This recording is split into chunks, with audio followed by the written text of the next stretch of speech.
A claps.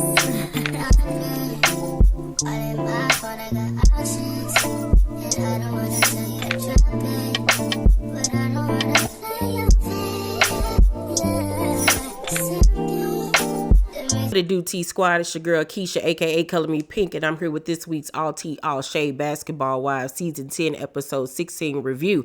I drop videos Monday through Sunday. Everything that I say is for entertainment purposes only and not to be taken seriously or literally. So if that works for you, then let's get into tonight's review. The episode begins with Jackie and Jennifer linking up, and Jackie basically wants to discuss the rift and the beef between Malaysia and Jennifer. So Jackie asks, does Jen feel remorseful about what she said? Because, you know, she put it on blast that Malaysia house was in foreclosure. And she was like, no, she hung up on me. That's a trigger for me. And I also saw last week on Twitter when people were coming at Jen for what she said, she was like, you know, this is the same person that tried to throw a chair at me, tried to fight me, you know, said this, that, and the third about me. Like, I 100% don't feel bad about what I said. So Jackie was like, you know, I don't want people to think I'm trying to start stuff. And Jen in her confession was like, Jackie is 1000% responsible for what happened between Malaysia and I. I was minding my business and she kept pushing me. Jackie did keep pushing the topic. She was looking for a moment and she got it. You know, we all know Jackie for her works. You know what I'm saying? She's there to do a job. And she did what needed to be done at the expense of Jennifer and Malaysia, to be honest with you. Do I fault Jackie? Am I mad at Jackie? No, because at the end of the day, this is what they're getting paid to do. They're getting paid to be messy. At the end of the day, was it a cheap shot that Jen threw at Malaysia? Did she need to go that far? No, but they have years of history that has been negative between the two. So at this point, I guess all gloves are off. So it is what it is, I guess, at this point, child. But if you got to be careful, though, because Jen can dish it out. But can she take it? Because I know later on in this season, her and Jackie are going to have words. So we shall see if she is up for the battle, honey. Then go to British, Brandi and Duffy. They went to a spa together. And afterwards, they sat down and had a little kiki. So Duffy asked Brandi how she feels about everything that happened with Malaysia and Jennifer. And Brandi was like, you know, I'm concerned about things like that getting out about her because she has kids. You can tell, even though that they've had a rift between them, that there is still genuine care there. I think that Brandi cares more than she cares to honestly admit. She loved that girl. They were best friends. So I can tell that she felt some type of way about Jen exposing Malaysia's business. So Brandi was like, I'm glad she has friends to lean on. I see where she's going in her relationship with y'all. I mean, I don't really know. And Duffy was like, she be throwing shade. And Brandi was like, no, I'm not. And British was like, Brandi might be feeling some type of way because you're trying to take her ex-bestie. And Duffy was like, if Brandi was like, this girl did me dirty, I don't mess with her, she disrespected me, that girl I would not be friends with. And Brandi was like, I told you that, but would I be friends with your enemy? Absolutely not. And I was shocked when she called Malaysia an enemy. I was like, since when did y'all become enemies? Y'all fell out, but y'all never were enemies. Like, she didn't, you know, cheat with your husband, steal from you, fight you, anything like that. So enemy, like, that was a big word for her to use. And even Duffy was thrown off by that. And she was like, so Malaysia was your enemy? How can you say that when you were just talking to her? And so Brandi was like, I'm talking about in the past. And even in the past, like, huh? What? Okay, all right. Didn't know that, but okay. She was like, maybe enemy is a strong word. And Duffy was like, no, this is important because this is my character you're coming for, because you're trying to make it out to be like I'm a fake friend. And Brandi was like, I'm not talking about your character. So basically they end off the conversation with hugging it out, but the tension is already there now. Do I feel like Brandi feels some type of way about Duffy being cool down with Malaysia? I do. I honestly do. I think she liked the fact that the other girls wasn't really rocking with her. I think that it is bothering her that the British and Duffy were starting to film scenes with her. I think that she liked the fact that Malaysia was on the outs. I really honestly do. Do I feel like she was trying to be shady in that moment? Yes and no. I feel like she was stating how she felt, but I do feel like below the surface it was kind of on some like, yeah, she got y'all to lean on now. Like, I guess I don't really know. I do think that was low key shade. I honestly do. Do I feel like Duffy is wrong for befriending Malaysia? No, because we're grown and she never did anything to her substantially that would cause her not to be friends with her. It's all really ignorant and petty. Now, considering the fact that she's really close with Brandi, and Brandi has stated to her on several occasions that she don't really mess with Malaysia like that. She don't rock with her like that. I guess if you're going off the friend code, if you don't like her, I don't like her, then I guess she would be wrong. You know what I'm saying? But in this situation, I don't think that it's wrong for Duffy to be cool with Malaysia, because Malaysia didn't really do anything substantially to Brandi. You know what I'm saying? Like, they didn't fight. Nobody cheated with the other man. Nobody, lied on somebody as far as I remember. And I don't really even remember why they fell out in the first place. But I just think the whole thing is childish and petty, to be honest with you. Brandi, Brooke, and Duffy then go to do yoga on a rooftop, child. And afterwards, they sit down and talk. And Duffy talks about her and Iman and, the struggles that they've been going through. And she says, there are some things that he does that I'm not too happy with, but I realized my delivery was wrong on how I communicated that with him. And Brandi was like, yes, like, like I 100% agree. And Duffy kind of looked at her like, okay, like, we get it. Like, she didn't like the fact that she was co-signing the fact that she could be abrasive with her delivery. But she shrugged it off and kept on talking. So Brooke was like, have you guys discussed the prenup or life insurance? And she was like, nah, we haven't. Brandi was like, I feel like that's a setup for disaster, because it means like you have plans to cheat or walk away. And I'm like, that ain't what that mean, girl. That means protecting yourself, because yeah, we in love right now. But when things go south, people can change and you will see a side of them that you never even knew existed. And you have to protect yourself. You have to protect yourself in the end. I don't advise nobody to get married without a prenup, okay? I don't care who you is, man or woman. You need a prenup. And Brandi is the last person that I will ever take relationship advice from. And speaking of her marriage, she says that Jason is coming to LA and she wants to sit down and have a conversation with him about them moving there permanently so she can get her career going, with this whole cooking thing. And she wants to be the next Rachel Ray. And I'm like, girl, that man ain't bit more coming to LA, so you can hang that pipe dream up. You only will be in LA when it's time for you to film this show. Other than that, it ain't happening, Captain. Sit down. So Jackie has British, Duffy, and Jen over to her house.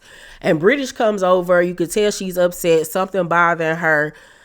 I'm just sorry, but every time British come on scene on the screen, she just looked like she got a yeast infection. I'm sorry. She just looked like she's stinking between her legs. That's just how I feel, Lord Jesus. Maybe it's because her thighs rubbed together so bad. I don't know. But anywho. So British was like, I went out of town twice in the last 7 months since I've been on pretrial. My PO asked me on Monday, had I been out of the district? And I said, yeah. And she was like, you didn't get permission from me, so that's a violation. She said she's going to put in a request for an ankle monitor. And she admits that she was wrong. But I'm like, girl, like, how you just leaving the state and not, clarifying it with your PO? Like, anybody knows that makes no sense. Like, so once again, you're breaking the law and making a fool out of yourself. So she also tells them that, she didn't have a cyst on her ovary. She actually had an ectopic pregnancy. And I feel really bad about that. Nobody should ever have to go through that or whatever.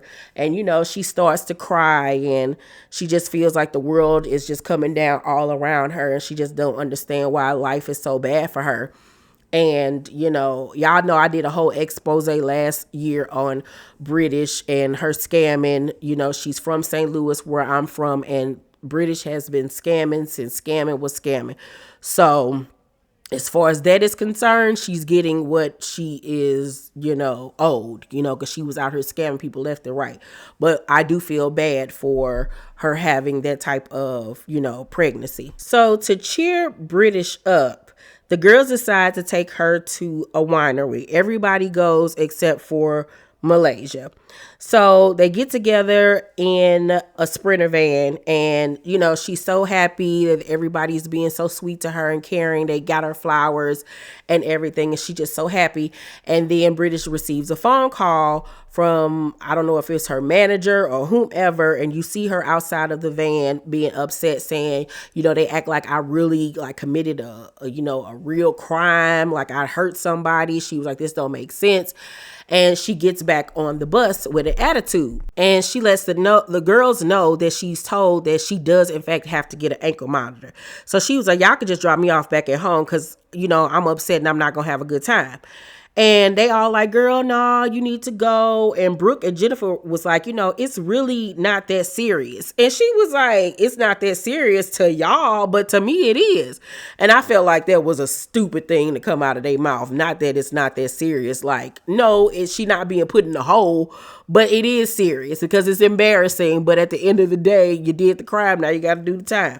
So she, however, does end up going with them to the winery. So they get there. The girls are sitting down, they're drinking, everybody's laughing, having a good time. And Duffy brings up the fact that they should start a hot sauce line together. And British was like, the last time I met up with Brandi and Duffy, they had a heated argument. So yeah, they might need to start a hot sauce line. And Jen was like, I need the tea. Like, what happened? So Duffy was like, she was like, I would never be friends with somebody that was my friend's enemy. And Brandi was like, no, that's not what happened. That's not what happened. And at first it was, funny, like a little kiki. And Duffy was like, Malaysia's your enemy. Is there an issue you never talked to me about? And Brandi gets serious at this point. Like, her demeanor totally changed. The laughter is gone. And she even goes as far as to call Duffy by her government name. And she was like, Natasha, that is not true. I literally told you I don't want to be her friend anymore. You just kept making it a point to do what you wanted to do. And I think that you enjoy her friendship. It's fine. Be cool with her, but leave me out of it. So at this point now, it's serious. And everybody else just kind of sitting there looking like, what is going on here? Like, freaking frat is getting into it? Like, hold up. So Duffy was like, if you think that I wanted to be her friend so bad that I use it as an excuse to reunite y'all, that's the craziest thing I've heard all day. Stop. You know why I was friends with her. Brandi was like, what am I stopping? And Duffy was like, you're trying to make it seem like I had other intentions. Brandi was like, Duffy, that's not what the F I just said. Is there air? Is there air? Is there not anything up there? So now she basically calling the girl a dummy. Like, she's ditzy, she dumb, and she can't comprehend, which is not some way you talk to a friend, especially in front of company. You know what I'm saying? Because it's embarrassing. And, when you in situations like that and you get the front and saying little slick stuff, you have no choice. Well, you do have a choice, but people tend to be like, oh, so she getting smart with me. I got to get smart back with her because I don't want to look like no punk. But at this age, if it was me and one of my close friends arguing like that and they said something slick to me, I wouldn't even go there because I know where it could lead to. So I just simmer it down and just be like, we'll talk about this later. But Duffy, of course, was offended by the way she was talking to her. And Duffy was like, no, I don't got air in my head. I have a brain. You're making it look one way. Brandi was like, no, you're being defensive. Actually, let's have this conversation after you and Iman, because it'll teach you how to stop being defensive and help you understand and listen to people. And I was like, ooh, okay. She went there. Like, you just called the girl dumb, ditzy, said she can't comprehend. You was getting smart and loud, and now you basically telling her that we'll talk after you talk to your man and learn how to talk to people and stop being defensive. Girl, yeah, Brandi was on one. She was on one, and the way that she was talking to Duffy was real disrespectful. And it further proved Duffy's point that you do feel some type of way about the fact that I have gotten cool with Malaysia. And instead of just saying that, well, she has kind of said that in a roundabout way, you know what I'm saying? But instead of like talking to her on some like straight up friends type stuff, like I don't like how you rock it right now. I don't like the fact that you friends with her. She's coming off very passive aggressive about the situation or whatever, and saying like, I don't care about you being friends with her. You could be friends with her. Just leave me out of it. But obviously you don't like that. You feel some type of way. And for you to say that to her, like bringing her man into the situation, that was below the belt. And it was, because that was unacceptable. Because if anybody gets talking about Jason, girl, you the last person to talk about anybody man, child. Because, whoo, child, please. So Duffy was like how you belittle Jason in y'all arguments. And I was like, here we go. Now they talk about each other mans, honey. Ain't no coming back from this. Brandi was like, I never belittle Jason. Duffy was like, let's put this on the table then. I no longer give a F if y'all are friends or not. If she wants to continue a friendship, I'm cool with that. I think she's a nice girl. You could be friends with whoever you want to be friends with. I don't care. So that's all we saw in that scene, but you can tell that now tensions are really high and boiling over now between Brandi and Duffy. And to be honest with you, I feel like Brandi is in the wrong in this situation. I honestly do. Her feelings are hurt, obviously, because she feels like her friend is low-key betraying her because she told her how she felt about Malaysia and she doesn't want them to be friends. But she's, like I said, pretending like you could be friends with her, just leave me out of it. But you really don't want that. You don't want that. You like the fact that the other girls did not like or rock with Malaysia. You like that you held that weight in the group, that if I ain't rocking with her, they ain't rocking with her. But I do feel like she took the first couple of jabs and now it's bad now between them two. And I just honestly feel like Brandi is just big and just sad. She big and miserable. Like that lady is too muscular to be carrying on the way that she do. Like you are a man. Like you be sitting up here intimidating these poor women on this show because you up here shaped like one of the Usos. Like, absolutely not, ma'am. Like, you need to go to anger management. Then at the end of the episode, Duffy, Malaysia, and Jackie link up for drinks. And Jackie point blank asks Malaysia, is she upset with her? And Malaysia was like, I wish you wouldn't have forced the issue between Jen and I. I'm okay with never speaking to her again, and she's okay with that, so let it be. Jackie was like, I'm sorry, but, we got to exist together. Like, we got to figure this out. And Malaysia was like, I just want to let y'all know I won't be coming around your friends anymore. My mental health is worth way more than this. And at this point, Malaysia has decided to leave basketball wise. She's done with the show. And it's sad to see her go after 10 years. She's been with the franchise. But at some point, you get tired of all the bickering and the fighting and the nonstop drama and people coming for your throat and trying to expose your life and your business. And obviously, she's going through a lot behind the scenes, and people putting you on blast on the show ain't helping the situation at all. And at a certain point, you just get tired of arguing with chicks that you don't even care about. And yeah, it's a great paycheck. Obviously she needs it right about now, but obviously she's at a point where she feels like, and she even said that, it ain't a dollar amount that is worth putting up with this. She got to stand up for herself. So sad to see Malaysia go. Maybe she'll be back in the future when she's in a better place, but sad to see her go. She was an integral part of this show. She had a lot of great moments. So bye, Malaysia. Bye. Overall, I'll give tonight's episode of Basketball Wives a C+. It was cute for what it was. Next week, Angel Brinks will be back. See what's up with her. Y'all let me know what y'all thought about the episode down below in the comment section. Make sure to thumbs up this video, like and subscribe, and hit that notification bell button. I love you guys, and I'll see you on the next video. Bye.